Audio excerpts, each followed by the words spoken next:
বাংলার মানুষ তৃণমূলের অপশাসনের বিরুদ্ধে ভোট দিচ্ছেন। বাংলার মানুষ এসআইআর ইত্যাদি করে বিজেপি যে হয়রানি করেছে তারও বিরুদ্ধে ভোট দিয়েছেন। আমরা বামপন্থীরা অত্যন্ত আশাবাদী যে আমাদের সপক্ষে একটা বড় অংশের মানুষের সমর্থন আসবে। আমি এইটুকু আপনাকে বলতে পারি যে তৃণমূল বিজেপির বড় ফুল ছোট ফুলের সাজানো বাগান ৪ঠা মের পর তছনছ হয়ে যাবে। আমরা বুলডোজার চালাই না, আমরা কাস্তে দিয়ে ২০ ফুল কাটতে কাটতে চলে যাব। প্রথম দফায় নির্বাচন কমিশন কাজ করেছে তাতে কতটা সন্তুষ্ট, কতটা ভরসা রাখতে পারছেন? নির্বাচন কমিশন দিয়ে ভোট হয় না। নির্বাচন কমিশন প্রত্যেকবার মুখেনো মারিতম, বড় বড় কথা বলে, লাভের লাভ হয় না। এই প্রথম দফার ভোটেও মানুষ যেখানে যেখানে রুখে দাঁড়িয়েছেন ভোট দিয়েছেন। নির্বাচন কমিশনের ভরসায় গিয়ে ওই তো দেখেছেন বিজেপির প্রার্থী সে পাবলিকের মার খেয়ে গেছে, দেখেছেন তো। সুতরাং নির্বাচন কমিশন এই ভোটটায় অসংখ্য জ্যান্ত বেঁচে থাকা মানুষকে দায়িত্ব নিয়ে ভোটার লিস্ট থেকে বাদ দিয়েছে। তারা নির্যাতন কমিশন হয়ে এসেছে। সাধারণ মানুষের কাছে ২৯ তারিখের ভোটেও আবেদন করব, নিজেরা নিজেদের দায়িত্ব নিয়ে দল বেঁধে ভোট দিতে চান। এই কেন্দ্রীয় বাহিনী, এই সেন্ট্রাল ফোর্স, নির্বাচন কমিশন, অবজারভার, বড় বড় বাতেলা এইসবের ভরসায় থাকবেন না। কালকে প্রধানমন্ত্রী পানিহাটিতে নির্বাচনী জনসভা করেছে এবং আপনার সাউথ ২৪ পরগনাতেও কালকে জনসভা করেছে। সেখানে বারবার মহিলা নির্যাতন, মহিলাদের উপরে আক্রমণ, মহিলাদের বিষয়ে উঠে এসছেন, তাদের সুরক্ষা, তাদের কথা কতটা ভরসা আছে, কি বলবেন এই প্রধানমন্ত্রীর কথাতে? আমি কি বলবো, বলেন ওনারা মাঝে মধ্যেই। কাজে যা করেন সেটা আশারাম বাবুকে দেখে বোঝা যায়, সেটা রাম রহিমকে দেখে বোঝা যায়, সেটা কুলদীপ সেঙ্গারকে দেখে বোঝা যায়। বিলকিস বানর ধর্ষকরা জেল থেকে বেরোলে মালা দিয়ে বরণ করেন।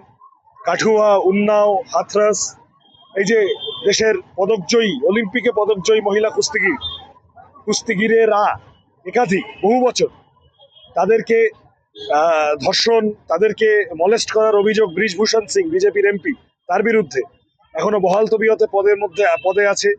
সুতরাং বিজেপি আদ্যন্ত মনুবাদী দল, আরএসএস একটি মনুবাদী সংগঠন যারা নারীদের স্বাধীনতায় বিশ্বাস করে না। তারা নারীদেরকে বাচ্চা পয়দা করার যন্ত্র এবং রান্নাঘরে ঢুকিয়ে রাখতে চায়, এর বেশি তারা মহিলাদের বের করতে দিতে চায় না। এই দেখছেন না কোথায় কলেজে এবিভিপির অনুষ্ঠানে বাচ্চা মেয়ে সে স্লিভলেস জামা পরে উঠেছে বলে তারপরে তাকে বার করে দিয়েছে।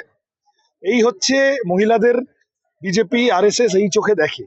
সুতরাং নরেন্দ্র মোদী ভোট পাওয়ার জন্য অনেক কিছু বলতে হয়। এই এখন যেমন এখানে এসে শুনছি মহিলাদের ৩,০০০ টাকা দেবো, ও ১৫০০ দিচ্ছে, তাহলে আমাকে ডবল প্রতিশ্রুতি দিতে হবে। সাধারণ মানুষ বলছেন যে আগের বার বিজেপি যে ১৫ লাখ টাকাটা দিয়েছিল ওটাই খরচা করে উঠতে পারেনি, আর নতুন করে ৩,০০০ টাকা চাই না। আপনারা প্রভাতী র্যালি করছেন, প্রধানমন্ত্রী এসেছেন, হাওড়ার বক্তব্যে দাঁড়িয়ে ফটোগ্রাফ করলেন এবং তিলোত্তমার মার্গে হাত দেখে বলেছেন ৪ তারিখের পর ফাইল খুলবেন, তাহলে কি বলবেন? তার মানে বিচার চাইতে গেলে বিজেপি জয়েন করতে হয়। এই প্রধানমন্ত্রীর অমিত শাহ, তার সেনাত স্বরাষ্ট্রমন্ত্রী গত ২ বছরে তিলোত্তমার মা বাবার সাথে দেখা করেনি। আরএসএস এর প্রধান মোহন ভাগবত এখানে এসে বলে গেছিলেন রাজ্য সরকার যা করবে আমরা তার সাথে আছি। সুপ্রিম কোর্টের বিচারপতি কোর্টে বসে বলেছিলেন যে আমি আমার ৩০ বছরের বিচারকের জীবনে এইভাবে দেখিনি যে পুলিশ ক্রিমিনালদেরকে আড়াল করছে। তারপরে দাঁড়িয়েও টালা থানার ওসি সন্দীপ ঘোষ এরা সব জামিন পেয়ে গেল, সিবিআই তদন্তটা ঝুলিয়ে দিল। বিজেপি আরএসএস তাদের লোকেরা অভয়া আন্দোলনে ফুটেজ খেতে এসেছিল, ছবি তুলতে এসেছিল। ডাক্তাররা, সাধারণ মানুষ দূর করে তাড়িয়ে দিয়েছিল এই বলে যে তোমরা মহিলাদেরকে কি চোখে দেখো আমাদের জানা আছে। যেই ওরা নিজেরা ছবি তুলতে পারলো না, ওরা অভয়া আন্দোলনকে তার তদন্তটা যাতে ঝিমিয়ে যায় তার বন্দোবস্ত করলো, সিবিআই কে বলে দিল তদন্তটা ঝুলিয়ে দে। আজকে এখন এখানে এসে এইসব বলছেন। উত্তরপ্রদেশ 66% মহিলাদের প্রতি ক্রাইম বেড়েছে।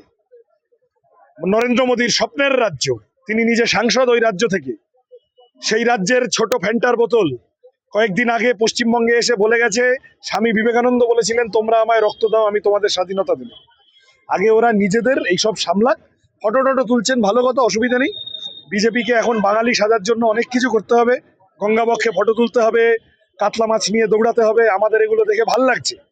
কিন্তু বাংলার মানুষ জানেন এরা আমাদের পার্টি না, বাংলার মানুষ বিজেপিকে ভোট দেবেন না, মহিলারা তো একেবারেই বিজেপিকে ভোট দেবেন। 4 তারিখের পর বলা হয়েছে পেটাই হবে, মারাই হবে। কে বলেছে? আসামের মুখ্যমন্ত্রী এবং অমিত শাহ বলেছেন 4 তারিখ তো আসামের রেজাল্টও বেরোবে, হতে পারে পেটাই হবে মারাই হবে। আসামে উনি যা পরিমাণ লোককে খেপিয়েছেন, আসামের পাবলিক যদি ওনাকে ধরে দুঘা দিয়ে দেয় তা আমরা কি করতে পারি?